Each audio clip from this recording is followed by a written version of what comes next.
শুভ সন্ধ্যা বন্ধুরা, কেমন আছো তোমরা সকলে? আজ আমি খুব ভালো আছি।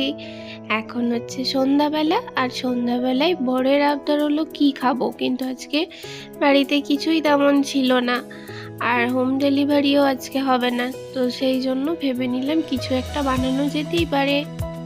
সেই জন্য বাড়িতে ছিল আলু পড়ে, তো ভাবলাম যে খানিকটা ইংলিশ স্টাইলের আলু ভাজা করাই যেতে পারে। অত ভাই ফ্রেঞ্চ ফ্রাই এইসব বলতে পারি না, কারণ সত্যি কথা বলতে কি এক কথায় তো এগুলো আলু ভাজাই, তো বাঙালি হয়ে অত ইংরেজি কথা নাই বা বললাম।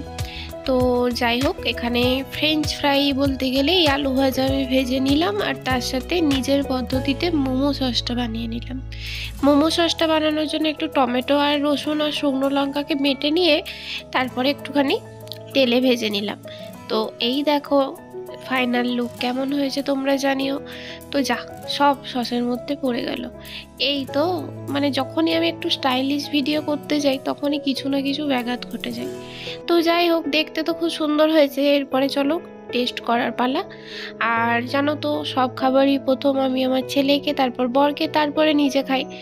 তো চলো নিয়ে যাই, দেখি কি বলে। তো এখানে দেখো নিয়ে চলে এসেছি, আর এই যে আমার ছেলে সব থেকে আগে ও টেস্ট করতে বসেছে।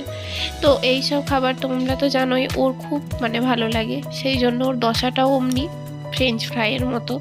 তো এইদিকে আমার বড়ও এখানে খেতে শুরু করে দিয়েছে। তো একদম বাবা বাবা বাবা দারুণ বলছে। তো তারপরে আমি নিয়ে নিলাম, আর খেয়ে দেখলাম সত্যি একদম নরম তুলতুলে দারুণ খেতে হয়েছে। তোমরা একবার বানিয়ে খেতেই পারো। তো তারপরে দেখো রাত্রিবেলায় করে নিলাম একটুখানি লুচি, আর আমাদের ঘরে তো আটার লুচিটা তেমন কেউই পছন্দ করে না। ওই যে ফ্রেঞ্চ ফ্রাই বানিয়েছিলাম, তেলটা রয়ে গেছিলো, তো ভাবলাম কেন নষ্ট করি, তো একটু লুচি বানিয়ে নিই। তো সেই জন্য একটুখানি লুচি বানিয়ে নিলাম, আর দুপুরের সবজি ছিল মিক্স সবজি। তো সেই সবজি দিয়েই রাতের খাবারটা আজকে খাওয়া দাওয়া হবে। তারপরে দেখো এদিকেতে সব কটা লুচি ভাজাও হয়ে গেছে, তো সেই জন্য ভাবলাম গরম গরমই বরকে খেতে দিয়ে দেওয়া যাক। তো গরম গরম লুচি খেতেও বেশ ভালো লাগে।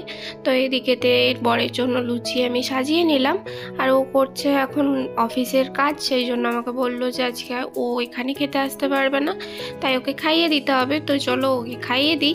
আর এই যে দুপুরবেলার সবজিটা একটু গরম করে নিয়েছিলাম, কারণ গরম লুচির সাথে ঠান্ডা তরকারির কোনো মানেই হয় না। প্রথমে ভাবলাম আলাদা করে একটুখানি আলুর দম বানিয়ে নেব, আবার ভাবলাম যে যদি আলুর দম বানিয়ে নিই তাহলে আবার এটা নষ্ট হয়ে যাবে। তো সেই জন্যই আর কি আর বানালাম না। তো এদিকেতে দেখো এই যে আমাদের গুণধর কাজ করছে, আর ওনাকে ছোট ছেলের মতো খাইয়ে দিতে হবে। তো এখানে ওকে খাইয়ে দেবো, তারপরেও আমি খেয়ে নেব। আর আমার ছেলে খাচ্ছে বাইরে, ও আবার একা একা খেতে বেশি পছন্দ করে। তো এদিকে আমি ওকে জিজ্ঞাসা করছি কেমন হয়েছে, ও বলছে খুব ভালো হয়েছে। হ্যাঁ, তো হাসছে আর কি। আর সত্যি কথা বলতে কি, এই মাঝে মাঝে টুকিটাকি করে খাওয়াতেও আমার খুব ভাল লাগে। তো চলো আজকের ছোট্ট ব্লগটা তোমাদের কেমন লাগলো জানিও। এখনও বুঝতে পারেনি যে বাই করতে হবে। তো tata, bye bye, good night, ভালো থেকো।